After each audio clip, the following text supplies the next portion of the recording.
It was a full-time job. We didn't have any other writers.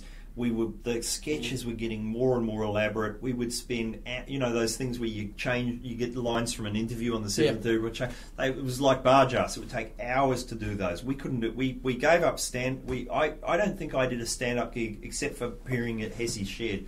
I didn't do a stand-up gig for 4 years. We couldn't do TV. I remember going on the panel in its first year a couple of times. That was pretty much all I did for the whole time of Martin Molloy. And we did albums. The albums, I had to log the show every night, so I'd have to listen to the whole show and transfer the good bits onto cassettes, which were all logged by hand, and that was the material for our 3 albums that we did.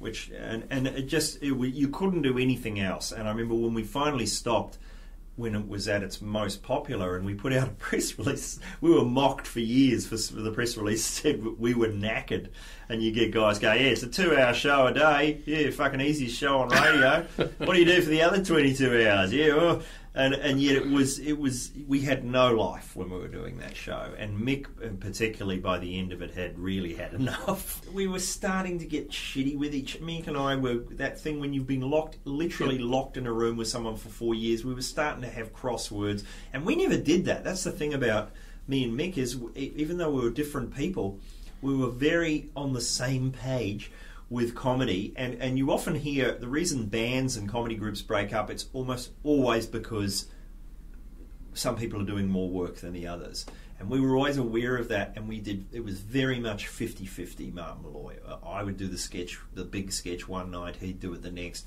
but by the end I remember Mick saying, why do we need to keep working this hard? And we just felt, because it always had to top itself, Martin Molloy. And we just went, we can't top. 98 was the best year of the show.